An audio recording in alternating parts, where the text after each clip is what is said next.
ശരിക്കും പറഞ്ഞാൽ അത്ര ഹാപ്പി അല്ല കേട്ടോ. സംഭവം എന്താണെന്ന് വെച്ചാൽ നമ്മുടെ വണ്ടിയുടെ ഞാൻ കഴിഞ്ഞ വീഡിയോ കണ്ടാൽ മനസ്സിലാവും, ഞാൻ ടയർ ചേഞ്ച് ചെയ്തിട്ടുണ്ടായിരുന്നു. ഒരു സാറ്റിസ്ഫാക്ഷൻ ആണ് അതൊക്കെ ചെയ്ത് ഇങ്ങനെ വണ്ടി ആ ഒരു വൃത്തിക്ക് ഇങ്ങനെ യൂസ് ചെയ്യുമ്പോൾ. ഇത് അത്രയ്ക്ക് റിസ്ക് എടുത്ത് ചെയ്ത സംഭവമെല്ലാം ഇപ്പോൾ വേസ്റ്റ് ആയ പോലെ. ഹലോ മൈ ഗായ്സ്, പുതിയൊരു വീഡിയോയിലോട്ട് എല്ലാവർക്കും സ്വാഗതം. അപ്പോൾ ഇന്നത്തെ നമ്മുടെ വ്ളോഗ് എന്ന് പറയുമ്പം RC ആയിട്ടുള്ള ചെറിയൊരു വ്ളോഗാണ്. അപ്പോൾ ശരിക്കും പറഞ്ഞാൽ അത്ര ഹാപ്പി അല്ല കേട്ടോ. സംഭവം എന്താണെന്ന് വെച്ചാൽ നമ്മുടെ വണ്ടിയുടെ ഞാൻ കഴിഞ്ഞ വീഡിയോ കണ്ടാൽ മനസ്സിലാവും, ഞാൻ ടയർ ചേഞ്ച് ചെയ്തിട്ടുണ്ടായിരുന്നു. അപ്പോൾ ആ ഒരു സമയത്ത് തന്നെയാണ് ഞാൻ വീൽ ബാലൻസ് ചെയ്തിട്ടുണ്ടായിരുന്നു. അതായത് ടയർ ചേഞ്ച് ചെയ്യുന്ന സമയത്ത് എനിക്ക് ചെയ്യണമെന്ന് ഭയങ്കരമായിട്ട് ആഗ്രഹം ഉണ്ടായിരുന്നൊരു സംഭവമാണ്. അപ്പോൾ അതും കൂടെ ഞാൻ ചെയ്തിട്ടുണ്ടായിരുന്നു. പക്ഷേ ആ ഒരു സംഭവം ചെയ്തപ്പോഴുള്ള പ്രശ്നം എന്ന് പറയുമ്പം ആ ഒരു സംഭവത്തിൻ്റെ ഒരു മെറ്റീരിയലിൻ്റെ ക്വാളിറ്റി എന്താണ് എനിക്കെന്താ പറയാമെന്നറിയില്ല. കാരണം എന്താണെന്ന് വെച്ചാൽ ഞാൻ ആ ഒരു സംഭവം ചെയ്തിട്ട് ഒരു 2-3 ദിവസം വണ്ടി യൂസ് ചെയ്തപ്പോഴേക്കും ആ ഒരു എന്താ പറയുക വെയിറ്റ് ബാർ ഉണ്ടല്ലോ, അത് നമ്മളെ ടയറിൽ നിന്ന് എവിടേക്കും പോയി. റണ്ണിങ്ങിൽ എൻ്റെ ഒരു ബലമായ ഡൗട്ട് എന്ന് പറയുമ്പം അതിൻ്റെ ആ ഒരു ഗമ്മുണ്ടല്ലോ, 3mm ഗമ്മ്, ആ ഒരു ഗമ്മിൻ്റെ ഒരു ക്വാളിറ്റി കുറഞ്ഞതോ അതിൻ്റെ ആ ഒരു പശ ലോക്കലായതുകൊണ്ടാണോ ഇനി അതിൻ്റെ എന്താ പറയുക കാലപ്പഴക്കം കൊണ്ട് അതിൻ്റെ ആ ഒരു ഒട്ടി നിൽക്കാനുള്ള ഒരു ശക്തി നഷ്ടപ്പെട്ടതാണോ എന്താണെന്നൊന്നും കറക്റ്റ് അറിയില്ല. എന്തായാലും ആ ഒരു സംഭവം ഊരി പോയിട്ടുണ്ട്. ഷോപ്പിലോട്ട് കോൺടാക്ട് ചെയ്തിട്ടുണ്ടായിരുന്നു. ആദ്യം എൻ്റെ ഫ്രണ്ടിലെ സംഭവം മാത്രമേ പോയിട്ടുണ്ടായിരുന്നുള്ളൂ. അപ്പം തന്നെ ഞാൻ ഷോപ്പിലോട്ട് കോൺടാക്ട് ചെയ്തു. അപ്പോൾ ശനിയാഴ്ച ഒരു ഈവനിങ് ആയിരുന്നു ഞാൻ കണ്ടേ. അപ്പോൾ അവർ പറഞ്ഞു നാളെ സൺഡേ, ഇനി തിങ്കളാഴ്ച വന്നോന്ന് പറഞ്ഞു. അപ്പോൾ അത് റെഡിയാക്കാൻ വേണ്ടിയിട്ട് പോവാണ്. ഞാൻ എന്തായാലും അത്രയ്ക്കും ചെയ്യണമെന്ന് ഭയങ്കര ആഗ്രഹമുള്ളൊരു സംഭവം. എന്താ പറയുക, ഒരു സാറ്റിസ്ഫാക്ഷൻ ആണ് അതൊക്കെ ചെയ്ത് ഇങ്ങനെ വണ്ടി ആ ഒരു വൃത്തിക്ക് ഇങ്ങനെ യൂസ് ചെയ്യുമ്പോൾ. അപ്പോൾ അതിന് വേണ്ടിയിട്ട് ഞാൻ ചെയ്തിട്ട് ഇപ്പോൾ ഇങ്ങനെയുള്ളൊരു ഇഷ്യൂ വന്നു. അതായത് അത്രയ്ക്ക് റിസ്ക് എടുത്ത് ചെയ്ത സംഭവമെല്ലാം ഇപ്പോൾ വേസ്റ്റ് ആയ പോലെ. അപ്പോൾ എന്തായാലും നമ്മൾ വീണ്ടും അങ്ങോട്ട് തന്നെ പോവാണ്. എന്നിട്ട് ഒന്നും കൂടെ ഫ്രണ്ടും ബാക്കും ബാലൻസ് ചെയ്യേണ്ടിയിരിക്കുന്നു. അപ്പോൾ നമുക്ക് നേരെ ആ ഒരു ഷോപ്പിലോട്ട് പോകും. അപ്പോൾ ഇന്നത്തെ വീഡിയോയിൽ ഞാൻ കറക്റ്റ് ആ ഒരു ഷോപ്പ് ജസ്റ്റ് കാണിച്ചു തരാം കേട്ടോ. ആ ഒരു ലൊക്കേഷൻ്റെ എല്ലാം ഡീറ്റെയിൽ ആയിട്ട് ഞാൻ പറഞ്ഞുതരാം. കഴിഞ്ഞ വീഡിയോ ടയർ ചേഞ്ചിങ് ആയതുകൊണ്ട് ഞാൻ എഡിറ്റ് ചെയ്യുന്ന സമയത്താണ് ശ്രദ്ധിച്ച് ആ ഒരു സംഭവങ്ങളൊന്നും ഡീറ്റെയിൽ ആയിട്ട് അതിൽ പറഞ്ഞിട്ടില്ലെന്ന് തോന്നുന്നു. അപ്പോൾ എന്തായാലും ഞാൻ പരപ്പനങ്ങാടിയിലോട്ട് പോവാണ്. അപ്പോൾ വെറുതെ ഒന്നും കൂടെ അങ്ങോട്ട് പോകേണ്ട അവസ്ഥയാണിപ്പോൾ ആ ഒരു സംഭവം ചെയ്യാൻ വേണ്ടിയിട്ട്. ഞാൻ അന്വേഷിച്ചിട്ട് എനിക്ക് ഇവിടെയാണ് കിട്ടിയത് നമ്മളടുത്ത്. പിന്നെ കൊണ്ടോട്ടി ഒരു സ്പോട്ടിലുണ്ട് ഇതുപോലെ വീൽ ബാലൻസിങ്. പക്ഷെ അവിടെ ഇപ്പോൾ അവൈലബിൾ അല്ല. അവിടുത്തെ മെഷീൻ കംപ്ലൈൻ്റ് ആണെന്നാണ് പറഞ്ഞത്. അപ്പോൾ അങ്ങനെയൊക്കെയുള്ള ഇഷ്യൂ കാരണം നമ്മൾ ഇവിടെ എത്തിപ്പെട്ടെ. അങ്ങനെ ഒരു ചെറിയ പണി കിട്ടിയിട്ടുണ്ട്. എന്തൊക്കെ സംഭവങ്ങൾ ചെയ്താലും അതിലെന്തെങ്കിലുമൊക്കെ ഇതുപോലെ പണി കിട്ടാറ് സ്വാഭാവികമാണ്. അത് എൻ്റെ ഒരു തലവര എന്നൊക്കെ വേണമെങ്കിൽ പറയാം. എനിക്ക് എന്ത് സംഭവം അങ്ങനെ എത്രയൊക്കെ അടിപൊളിയായിട്ട് ചെയ്യാൻ നോക്കിയാലും അതിലെന്തെങ്കിലും ഒരു പണി കിട്ടാറുണ്ട് ഒരുവിധം എല്ലാ സംഭവത്തിലും. പക്ഷേ അൽഹംദുലില്ലാ വിചാരിച്ചതിനെക്കാട്ടിലൊക്കെ അടിപൊളിയായിട്ട് എല്ലാ പരിപാടിയും നടക്കുന്നുണ്ട്. അതുകൊണ്ട് ഇതൊക്കെ അതിൽ പെട്ട് എന്താ പറയുക, ഞാൻ അതിനോടൊക്കെ പൊരുത്തപ്പെട്ട് കഴിഞ്ഞു പഠിക്കുക. അതുകൊണ്ട് എനിക്ക് വലിയ പ്രശ്നമില്ല. അതായത് ഇങ്ങനെയുള്ളൊരു സംഭവങ്ങളൊക്കെ ഒരുപാട് വന്നുകൊണ്ട് നമുക്കത് വരുമ്പോൾ വലിയ ആകെ ഡൗൺ ആവും. അങ്ങനത്തെ പ്രശ്നമൊന്നുമില്ല. അതിന്ന് ഓവർകം ചെയ്യാനുള്ള ഒരു സ്റ്റേജിലെത്തിയിട്ടുണ്ട്. അപ്പോൾ അതുകൊണ്ട് വലിയ സീനൊന്നുമില്ല. അപ്പോൾ ഞാനിപ്പോൾ പോണത് ആ ഒരു ഷോപ്പിലോട്ടാണ്. അപ്പോൾ ഡീറ്റെയിൽ ആയിട്ട് കാര്യങ്ങളെല്ലാം ഞാൻ അവിടെ നിന്ന് കാണിച്ചു തരാം. ഒന്നും കൂടെ ഈ ഒരു വീൽ ബാലൻസ് ചെയ്യുന്നതും എല്ലാം. ഇപ്പോഴൊക്കെ നമ്മളെ വണ്ടി ആ ഒരു വീൽ ബാലൻസിങ്ങിൻ്റെ കട്ടെല്ലാം തെറിച്ച് പോയിട്ട് അതില്ലാണ്ടാണ് ഓടുന്നത്. പോയിട്ട് അവിടെ ആ ഒരു സെയിം ക്വാളിറ്റിയുള്ള ആ ഒരു സെയിം മെറ്റീരിയലിനെല്ലാം അവിടെ ഉണ്ടാവുക. അവിടെ വേറെ എന്തെങ്കിലും ഒരു ഗമ്മും കൂടെ ഇട്ടിട്ട് ഒന്നും കൂടെ സ്ട്രോങ് ആക്കാനാണ് എൻ്റെ പ്ലാന്. ഫ്ലെക്സ് കിക്കോ അതുപോലെ ഫെവി കിക്കോ അങ്ങനെ എന്തെങ്കിലും കുറച്ചും കൂടെ സ്ട്രോങ് ആയിട്ടുള്ളൊരു ഗമ്മിട്ടിട്ട് ആ ഒരു പാർട്ട് അവിടെ സ്ട്രോങ് ആയിട്ട് വെക്കണം. എന്തായാലും ഒരു വർഷമൊക്കെ ആവും എന്തായാലും ഈ ഒരു ടയറൊക്കെ എനിക്ക് തേയാൻ വേണ്ടിയിട്ട്. അപ്പോൾ അത്രയും സമയം ആ ഒരു സംഭവം ആ ഒരു സെയിം പൊസിഷനിൽ നിൽക്കണം. അതെൻ്റെ ആവശ്യമായതുകൊണ്ട് ഒരുപക്ഷെ ഞാൻ ആ ഒരു രീതിക്കായിരിക്കും മിക്കവാറും ചെയ്യുന്നത്. അപ്പോൾ നമ്മളെന്തായാലും അങ്ങോട്ട് പോയിക്കൊണ്ടിരിക്കുകയാണ്. ബാക്കി കാര്യങ്ങളെല്ലാം നമുക്ക് ഷോപ്പിലെത്തിയിട്ട് കാണാം കേട്ടോ. അപ്പോൾ ഓൾമോസ്റ്റ് പരപ്പനങ്ങാടി എത്തുന്ന സമയത്ത് ഞാൻ ഡീറ്റെയിൽ ആയിട്ട് ഷോപ്പിൻ്റെ ഒരു ലൊക്കേഷനും കാണിച്ചു തരാം. റണ്ണിങ്ങിൽ ഇങ്ങനെ പോകുന്ന സമയത്ത് കാണിച്ചു തരാം. ബോംബെ ടയേഴ്സ് എന്നാണ് പേര്. പരപ്പനങ്ങാടിയിൽ നിന്ന് താനൂർ പോകുന്ന ആ റൂട്ടിലാണ്.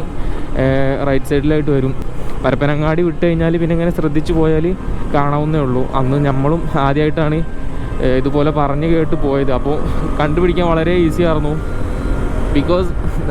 കണ്ടുപിടിക്കാൻ വളരെ ഈസിയാണ്. ഈ സമയമായതുകൊണ്ട് വണ്ടികളെല്ലാം വളരെ കുറവാട്ടോ. അതുകൊണ്ട് നല്ല അടിപൊളിയായിട്ട് ഇങ്ങനെ പോകാൻ പറ്റുന്നുണ്ട്. പിന്നെ ടയർ പുതിയതായതുകൊണ്ട് ഭയങ്കര കോൺഫിഡൻ്റ് ഉണ്ട് ഇതുപോലെ പോകാൻ വേണ്ടിയിട്ട്.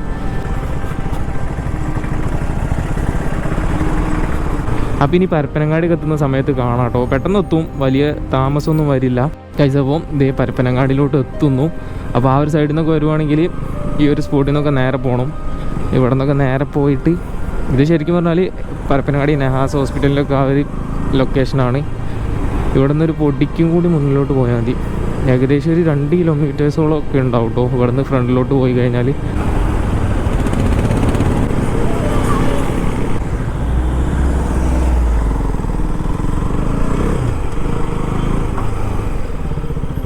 അടവാണല്ലോ ഗൈസ്. ഷോപ്പ് ക്ലോസ് ആണോ? ഒന്ന് വരാൻ പറഞ്ഞാണല്ലോ അങ്ങേർക്ക് വിളിച്ചു. ഞാൻ പറഞ്ഞു കാര്യങ്ങളല്ല. അപ്പോൾ അങ്ങേര് പറഞ്ഞു I am very very sorry എന്ന് പറഞ്ഞു. ഞാൻ മറന്നതാണ്. അങ്ങേര് എന്നോടൊന്ന് വരാൻ പറഞ്ഞിട്ട് ഇവിടെ കട ക്ലോസ് ചെയ്ത് പോയിട്ടുണ്ട്. സംഭവം അങ്ങേര് നാളെ ചെയ്തരാന്ന് പറഞ്ഞു. പക്ഷെ നാളെ എനിക്ക് വേറൊരു കാര്യമുണ്ട്. നാളെ പറ്റുവാണെങ്കിൽ ഞാൻ വൈകുന്നേരം തന്നെ വരും. പ്രശ്നമാണ് ഗൈസ്. എനിക്കെന്ന് പറയുമ്പോൾ പെട്ടെന്ന് തീർക്കണം, അങ്ങനത്തെ ഒരു മൈൻഡാണ്. എന്തായാലും അതും കൂടെ കഴിഞ്ഞാൽ ഫ്രീ ആയി, അങ്ങനത്തെ ഒരു മൈൻഡാണ്. പക്ഷേ വണ്ടി എന്ന് പറയുമ്പോൾ അതും കൂടെ കഴിഞ്ഞാൽ ഒരു സാറ്റിസ്ഫാക്ഷനാണ്. ഇപ്പോൾ ഈ ഒരു ഓടുമ്പോഴൊക്കെ എന്തൊക്കെയോ ഒരു മനസ്സിൽ എന്തൊക്കെയോ ഒരു ബുദ്ധിമുട്ടാണ് അത് ചെയ്യാതെ ഇങ്ങനെ ഓടുമ്പോൾ. കുഴപ്പമില്ല, ദിവസം ഉണ്ടല്ലോ, നാളെ മറ്റന്നാളൊക്കെ ആയിട്ട് അങ്ങേര് ചെയ്തു തന്നോളും. ഷോപ്പെല്ലാം കണ്ടില്ലേ. അപ്പോൾ ഇനി അടുത്ത ദിവസം നമുക്ക് ആ ഒരു സംഭവം ചെയ്യാൻ വേണ്ടി വരും. അപ്പോൾ എന്തായാലും ഒന്നും കൂടെ ചെയ്യണമെന്നാണ് പറഞ്ഞു അങ്ങേര്. ഗായ്സ് അങ്ങനെ ഞാൻ 2 ദിവസം കഴിഞ്ഞ് പോവാട്ടോ. ശരിക്കും പറഞ്ഞാൽ അങ്ങേര് തിങ്കളാഴ്ച ക്ലോസ് ആയിരുന്നു, ചൊവ്വ, പിന്നെ ഇന്ന് ബുധനായിട്ടുണ്ട്. ഇപ്പോൾ ബുധനാഴ്ചയാണ് ഞാൻ പിന്നെ പോകുന്നത്. കാരണം എന്താണെന്ന് വെച്ചാൽ ഇന്നലെ ചെറിയ പരിപാടി ഉണ്ടായിരുന്നു. അപ്പോൾ ഞാൻ പറഞ്ഞ പോലെ മിക്കവാറും ഞാൻ ഫ്ലെക്സ് കിക്ക് വെച്ചിട്ടായിരിക്കും ഒന്നും കൂടെ. ഇതും ആ ഒരു സെയിം മെറ്റീരിയൽ തന്നെ ആണെങ്കിൽ, ഇന്നും അന്ന് ചെയ്ത സെയിം മെറ്റീരിയൽ തന്നെ ആണെങ്കിൽ ഞാൻ മിക്കവാറും ഒരു ഫ്ലെക്സ് കിക്ക് അങ്ങനെയൊക്കെ വെച്ചിട്ട് ഒന്നും കൂടെ സ്ട്രോങ് ആക്കാൻ വേണ്ടി ശ്രമിക്കും.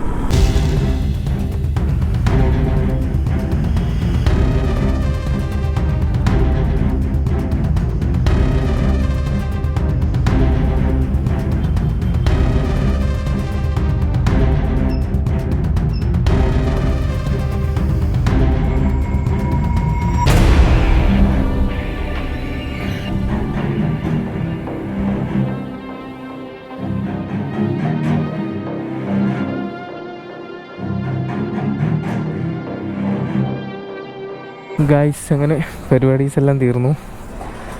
ഞാൻ പോവാട്ടോ. അപ്പം ഞാൻ ഫ്ലെക്സ് കിക്ക് വെച്ചിട്ട് നന്നാക്കി ഒട്ടിച്ചിട്ടുണ്ട്. അപ്പോൾ ഇനി പോകില്ല എന്ന് വിശ്വസിക്കുന്നു. ഞാൻ നല്ല രീതിക്ക് ഫ്ലെക്സ് കിക്ക് അതിൻ്റെ ചുറ്റും ഒട്ടിച്ചിട്ടുണ്ട്. ഓൾറെഡി അവന് അതിൽ വെക്കുന്ന സമയത്ത് അതിൽ ഫ്ലെക്സ് കിക്ക് ഇട്ടിട്ടുണ്ടായിരുന്നു. അതിനുശേഷം ഞാൻ എൻ്റെ ഒരു സാറ്റിസ്ഫാക്ഷന് വേണ്ടിയിട്ട് അതിൻ്റെ ചുറ്റും ഫ്ലെക്സ് കിക്ക് വെച്ചിട്ടുണ്ട്. ഇനിയും ഇതുപോലെ അത് ഊരിപ്പോയി എന്ന് പറഞ്ഞ് ഇവിടെ വന്ന് വീൽ ബാലൻസ് ചെയ്യാന്ന് പറയുമ്പോൾ മോശമല്ല. എന്തായാലും വീടെത്തുമ്പോൾ വരെ പതുക്കെ പോവാം. എന്നിട്ട് പിന്നെ 1-2 ദിവസം കഴിഞ്ഞിട്ടൊക്കെ വണ്ടി എടുക്കാം. കുറച്ച് സമയം അവിടെ നിൽക്കട്ടെ, ഒരു ദിവസമൊക്കെ എന്തായാലും വീട്ടിൽ കിടക്കട്ടെ. അപ്പോൾ ആകുമ്പം അങ്ങനെ ആകുമ്പം അതൊന്നും കൂടെ അടിപൊളിയായിട്ട് തന്നെ അവിടെ ഒട്ടിക്കോളും. നമ്മൾ ഈ സ്പീഡ് പോകുമ്പോഴായിരിക്കും മിക്കവാറും ആ ഒരു പശ അടിപൊളിയായിട്ട് ഒട്ടാതെയും കൂടി നിൽക്കുമ്പോഴായിരിക്കും അത് പോരാൻ ചാൻസ് ഉള്ള ഒരു സംഭവം.